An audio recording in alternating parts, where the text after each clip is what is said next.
வீட்டில் க்ரோ பேக்கில் செடி வளர்க்கும் போதுங்க அது கூடவே நிறைய மற்ற செடிகள்லாம் முளைக்குங்க. அது மாதிரி தான் எங்கள் வீட்டில் சுக்குட்டிக்கீரை முளைச்சிருந்ததுங்க. அதை கொஞ்சம் பறிச்சிட்டேன். இது வந்துங்க சிலோன் பசலைக்கீரைன்னு சொல்லுவாங்க. அதில் ஒரு கொத்து பறிச்சுக்கிறேன். அடுத்தது ஊட்டி பருப்பு கீரை இல்லைன்னா சக்கரவர்த்தினி கீரைன்னு சொல்லுவாங்க. அதில் கொஞ்சம் நல்ல இலையை எடுத்துகிட்டு அடுத்தது கோவக்கீரை தழை இருந்துச்சுங்க. அதில் ஒரு 10 தழை பறித்து போட்டேன். அப்புறம் பொன்னாங்கண்ணி கீரை, அதுலேயே லைன் கீரையில் சிகப்பு கீரை ஒன்று இருந்துச்சு. அப்புறம் தண்டங்கீரை கொஞ்சம் நல்ல இலைகளாக இருக்கிறத அதை மட்டும் பறித்து போட்டேன். இது தொய்யக்கீரை கொஞ்சம் இருந்துச்சு, அதை பறிச்சிட்டேங்க. அப்புறம் சாரணக்கீரை இருந்துச்சுங்க. அது கொஞ்சம் கொஞ்சம் அந்தந்த க்ரோ பேக்கில் இருந்ததை அதை எடுத்துட்டேன். பச்சை பொன்னாங்கண்ணி கீரை இருந்ததுங்க, அதை கொஞ்சம் பறிச்சிட்டேங்க. இப்போ இதெல்லாம் பறிச்சுட்டு கழுவி எடுத்துகிட்டு வந்திருக்குறேங்க. இது வந்து நான் ஒரு மண் சட்டியில் தான் போட்டு கடைய போகிறேன். எப்போவுமே கீரை கடையிறதுக்கு தக்காளி பழம் போட மாட்டேங்க. ஒரே கீரையாக இருந்தால் நம்ம தக்காளி பழம் போடாமல் கடையலாம். இப்போ நான் வந்து இதில் கோவக்கீரை, சுக்குட்டிக்கீரை இது எல்லாமே சேர்த்திருக்குறேங்களா, அதனால் லேசாக துவர்ப்பும் கசப்பும் இருக்கும். அதனால் நான் ஒரே ஒரு தக்காளி பழம் மட்டும் சேர்த்த போகிறேன். இன்றைக்கி நான் என்னென்ன போட்டு இந்த கடைசல் பண்ண போகிறேன் அப்படிங்கிறத பார்க்கலாங்க. இப்போ இந்த கீரை ஒரு பக்கம் வச்சுட்டுங்க, எங்கிட்ட ஒரு குட்டி மண் சட்டி உருண்டையாக அழகாக இருந்துச்சுங்க. எப்போவுமே கீரையெல்லாம் அதில் தான் கடைவேன். இன்றைக்கும் அந்த சட்டி எடுத்து அடுப்பில் வச்சுட்டு 1/4 லிட்டர் அளவுக்கு உள்ள ஒரு டம்ளரில் நான் தண்ணி ஊற்றிக்கிறேங்க. அதாவது 1 டம்ளர் தண்ணி ஊற்றிட்டு இப்போ இதுக்கு தேவையானதெல்லாம் நான் எடுத்து வச்சுருக்கிறேன். அது என்னென்னு பார்க்கலாம். குட்டி தக்காளி பழமாக தான் எடுத்துருக்குறேங்க. எதுக்குன்னா நம்ம சுக்குட்டி கீரை, கோவக்கீரையெல்லாம் போட்டிருக்குறோம் இல்லைங்களா, அதுக்காக. அப்புறம் ஒரு 100 கிராம் அளவுக்கு சின்ன வெங்காயம் எடுத்து 2 அரிஞ்சு வச்சுருக்குறேங்க. பச்சை மிளகா 10 மிளகாய் எடுத்துருக்குறேங்க. பச்சை மிளகா சின்னதாக தான் இருந்துச்சு, காரம் சுருக்குன்னு போட்டால் நல்லாயிருக்கும், அதனால் நான் 10 எடுத்து வச்சுருக்கிறேன். அப்போ பூண்டும் அப்படி தாங்க, பூண்டும் நம்ம எவ்வளோ வேணாலும் போடலாம். நான் ஒரு 12 பூண்டு தொளிச்சு வச்சுருக்குறேங்க. இப்போ தண்ணி நல்லா காஞ்சிடுச்சு. கொதிக்கும் போதே நம்ம அந்த பச்சை மிளகாயை மட்டும் உள்ளே போட்டுக்கலாம். உள்ளே போட்டு பச்சை மிளகாயை ஒரு 5 நிமிஷம் வேக விட்டுறலாங்க. இப்போ அது நல்லா வெந்துருச்சு. வெந்தோடனே நம்ம இந்த கழுவி வச்சோம் இல்லைங்களா கீரை, அதை வந்து நம்ம அந்த தண்ணிக்குள்ளே போட்டுக்கலாங்க. தண்ணிக்குள்ளே போடும்போது பார்த்திங்கன்னா சட்டி நிறைஞ்சு சட்டியே பிடிக்காத மாதிரி இருக்கும்.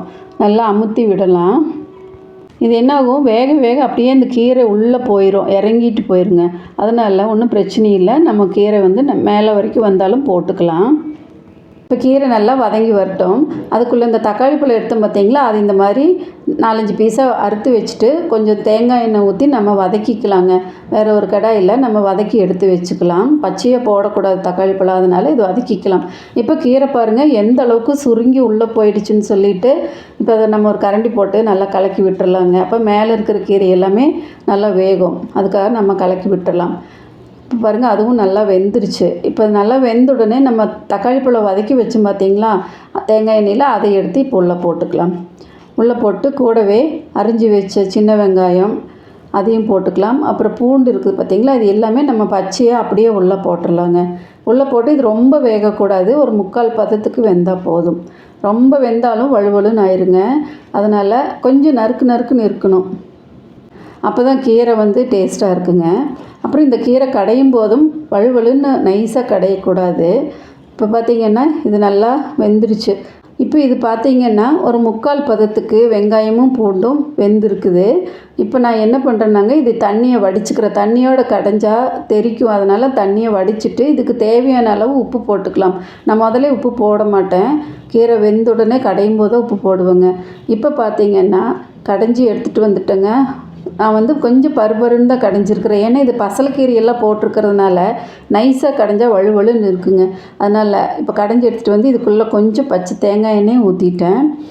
தொய்யக்கீரை பண்ணைக்கீரை கடைஞ்ச மாதிரி வழுவலுன்னு கடையக்கூடாதுங்க. இது கொஞ்சம் பருபருன்னு கடைஞ்சி நம்ம சாதத்தில் போட்டு சாப்பிட்டா அவ்வளோ டேஸ்ட்டாக இருக்குங்க. இந்த மாதிரி டேஸ்ட்டு நீங்கள் வேறு எந்த கீரைகள்லையுமே பார்த்துருக்க மாட்டீங்க. எங்கள் வீட்டில் இந்த மாதிரி எல்லா கீரையும் இருக்கிறதுனால நான் எப்போவுமே கலந்து தாங்க கடைவேன். உங்கள் வீட்டில் இந்த மாதிரி நிறைய கீரைகள் நீங்கள் பார்த்தீங்கன்னா பறித்து ஒரு நாள் கடைஞ்சி பாருங்கள், செமையாக இருக்கும். வெறும் கீரையை மட்டுமே எடுத்து சாப்பிட்லாங்க, அந்த அளவுக்கு ரொம்ப டேஸ்ட்டாக இருக்குங்க. இந்த வீடியோ பற்றி நீங்கள் என்ன நினைக்கிறீங்கிறத கமெண்ட்டில் சொல்லுங்கள். மீண்டும் இதே மாதிரி இன்னொரு யூஸ்ஃபுல்லான வீடியோவில் சந்திக்கலாங்க. அது வரைக்கும் நன்றி, வணக்கம்.